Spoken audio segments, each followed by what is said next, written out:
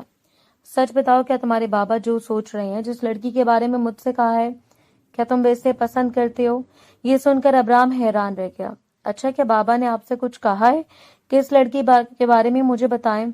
تو کمل بیگم کہنے لگی، پہلے تو مجھے بتاؤ، پھر میں بتاؤں گی کہ تمہارے بابا کی پسند کون ہے.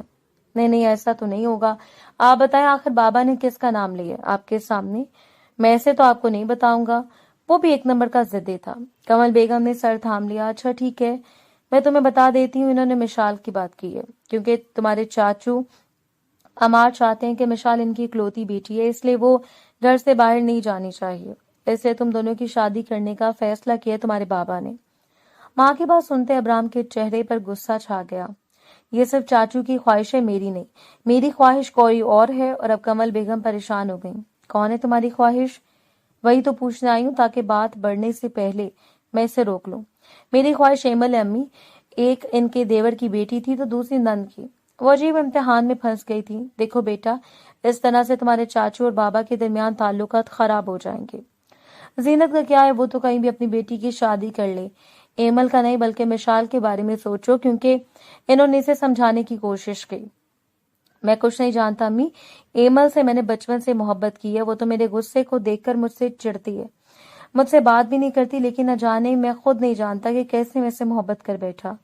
وہ کسی اور کی ہو جائے یہ تو میں کبھی برداشت نہیں کروں گا.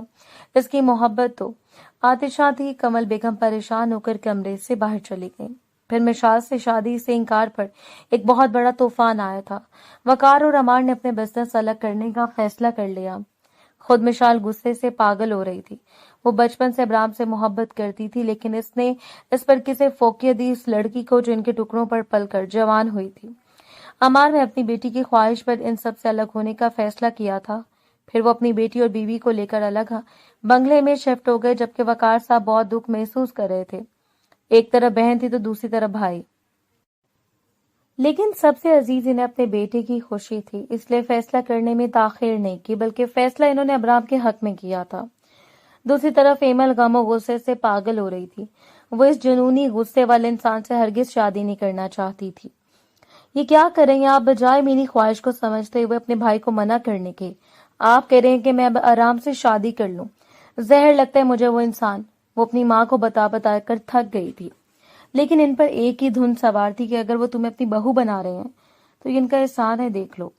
کتنے بڑے دل کے مالک ہیں، نہ صرف تمہیں پال کر جوان کیا، پڑھایا لکھایا، بلکہ اپنی بہو بھی بنا رہے ہیں۔ میرے بھائیوں کا بہت بڑا دل ہے۔ اور تمہارے لیے اس باپ کو دیکھ لو جس نے پلٹ کر تمہاری کبھی خبر نہیں لی۔ زینت نے اسے کھڑی کھڑی سنائی تھی۔ وہ لب بھینچ کر رہ گئی، لیکن فوراً ہی دوسری رات ابرام کے کمرے میں پہنچ گئی، یہ جانتے ہوئے بھی کہ میں آپ سے نفرت کرتی ہوں، مجھے آپ زہر لگتے ہیں، پھر بھی مجھ سے شادی کر رہے ہیں۔ میں آپ کی زندگی جہنم بنا دوں گی۔ میں کہہ رہی ہوں کہ آپ مجھ سے شادی سے انکار کر دیں۔ میں اس گھر سے جانا چاہتی ہوں، اپنی ماں کو لے کر اپنا ایک مقام، اپنی ایک پہچان بنانا چاہتی ہوں، اور اب میری خواہش اس گھر میں دفن کرنا چاہتے ہیں؟ ایسا ہرگز نہیں ہوگا۔ وہ ضدی لہجے میں اس کے سامنے ڈٹ کر کھڑی تھی۔ ابرام اس کے غصے کو دیکھ کر مسکرا دیا۔ اپنی محبت کو اتنی آسانی سے چھوڑ دوں اور اسے گھر سے جانے دوں؟ ایسا ہرگز نہیں ہوگا۔ ابرام چودھری نے جس چیز کی خواہش کی ہے اسے حاصل کر کے رہا ہے، پھر اپنی محبت کو کیسے نہ حاصل کروں جو کہ میری زندگی کے لیے بہت ضروری ہے۔ وہ نرمی سے اسے کہہ رہا تھا، میں کوئی چیز نہیں بلکہ ایک جیتی جاگتی انسان ہوں۔ اگر آپ نے پھر بھی مجھے اپنایا میرے انکار کے باوجود تو میں آپ کی زندگی حرام کر دوں گی۔ وہ اسے دھمکیاں دیتی چلی گئی، لیکن وہ اس کے دھمکیوں سے بالکل بھی نہیں ڈرا، بلکہ الٹا اپنے ماں باپ سے کہہ دیا کہ شادی جلدی ہو جانی چاہیے۔ یہی وجہ تھی کہ زرش اور اس کی شادی اب ساتھ ساتھ ہو رہی تھی۔ دلہن بنی ایمس پاٹ چہرہ لیے اس کے پہلو میں بیٹھی تھی، جبکہ ابرام بہت خوش تھا۔ مشال اس کی شادی میں نہیں آئی تھی، لیکن چاچو عمار اور چاچی نے شرکت کی تھی۔ ابرام نے ایمل سے شادی کی وجہ نہ صرف مشال بلکہ اپنی بزنس کولیگ ملائکہ کا دل بھی توڑا تھا۔ وہ دونوں ابھی اپنے بزنس پارٹنر بنے تھے اور ایک امیر خاندان سے تھی۔ پیسہ پانی کی طرح بہاتی نہ صرف اپنے ماں باپ کی لاڈلی بیٹی تھی بلکہ ایک بزنس وومن بھی تھی۔ جب ابرام نے اسے اپنی شادی کی خبر دی تو اس کے چہرے پر افسردگی چھا گئی۔ یہ کیا کہہ رہے ہو تم؟ میں تو تم سے شادی کے خواب دیکھ رہی تھی اور تم مجھے اپنی شادی کا بتا رہے ہو۔ وہ بہت زیادہ مایوس ہوئی تھی۔ ابرام گڑبڑا گیا۔ یہ کیا کہہ رہی ہو تم ملائکہ؟ میں نے کبھی تمہیں اس نظر سے نہیں دیکھا، لیکن میں تو بچپن سے اپنا کزن ایمل سے محبت کرتا ہوں اور اسے شادی کر رہا ہوں۔ ملائکہ خاموش رہی، لیکن گھر جاتے بستر پر پلٹ کر وہ پھوٹ پھوٹ کر روئی تھی۔ اور آج ابرام کی شادی تھی، جہاں اتنی ساری لڑکیوں کے اس نے دل توڑے تھے، وہیں پر اسے بھلا اتنی آسانی سے ایمل کی محبت کیسے مل جاتی؟ جیسے سہاگ رات میں وہ کمرے میں آیا، وہ اپنا سب کچھ اتار کر بیٹھی تھی، بلکہ بے نیازی سے کوئی کتاب پڑھ رہی تھی۔ تم نے میرا انتظار بھی نہیں کیا اور کپڑے بھی تبدیل کر لیے۔ ابرام کو بہت دکھ ہوا تھا۔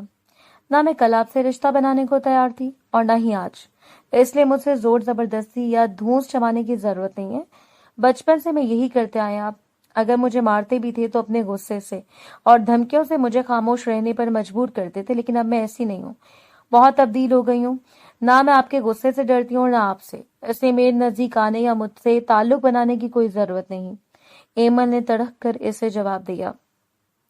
وہ اس کے ساتھ زور زبردستی نہیں کرنا چاہتا تھا، بلکہ نرمی سے بتانا چاہتا تھا کہ وہ سب بچپن کی باتیں تھیں۔ اب اس کی پرسنالٹی بہت چینج ہو گئی ہے۔ وہ تو ایمل سے شدید محبت کرتا، لیکن وہ کچھ سننے کو تیار نہیں تھی۔ کمبل منہ تک تان کر بستر میں چھپ گئی تھی۔ وہ گہری سانس بھر کر رہ گیا۔ پھر کافی مہینے گزر گئے، لیکن وہ اس سے کوئی رشتہ بنانے کو تیار نہیں تھی، بلکہ ہر وقت لڑتی جھگڑتی رہتی۔ زرش کی شادی ہونے کے بعد اب گھر میں امی اور ابرش ہی تھے، لیکن وہ سارا دن کمرے میں پڑی رہتی۔ زینت بیگم بھی اپنے کمرے میں رہتی، کبھی عمار کے گھر چلی جاتی تو کبھی یہاں پر رہنے آ جاتی، لیکن 2 مہینے سے وہ دیکھ رہی تھی کہ وہ روزانہ تیار ہو کر کبھی کہیں جاتا ہے تو کبھی کہیں، اور وہ اکیلے کمرے میں ایسی پڑی رہتی ہے جیسے کوئی فالتو سامان ہو۔ اس سے ضد میں آ کر اس کے ساتھ آج پارٹی میں چلی آئے، لیکن اسے کیا پتا تھا کہ کچھ اور ہی ہو جائے گا۔ اتنے دنوں سے ضد میں آ کر جب وہ اس کے قریب نہیں گئی تو نشے کی حالت میں دیکھ کر ابرام نے اپنی خواہش اس سے پوری کر لی، اور کیسے نہ کرتا، آخر کو اس کا شوہر تھا۔ 3-4 مہینے ہو گئے تھے ان کی شادی کو، لیکن ابھی تک اس نے خود پر ضبط کیا تھا، برداشت کی تھی، لیکن جب وہ خود اس کے قریب آئی تو وہ بھی اپنے آپ کو نہ روک سکا۔ لیکن ایمل کو شدید غصہ آ رہا تھا، تبھی وہ اس سے اس کی نفرت کی وجہ پوچھ رہا تھا، اور وجہ بڑی عجیب تھی۔ وہ کہہ رہی تھی کہ اس کا غصہ ہی اس کی نفرت کی وجہ ہے، کیونکہ وہ ایک نرم دل مہربان انسان سے شادی کرنا چاہتی تھی، کسی غصے والے انسان سے نہیں۔ لیکن ابرام کا غصہ آسمان کو چھوتا تھا، اس لیے وہ اس سے بہت چڑ محسوس کرتی تھی، لیکن اب تو شادی ہو گئی تھی اور وہ ایک رشتے میں بن چکے تھے۔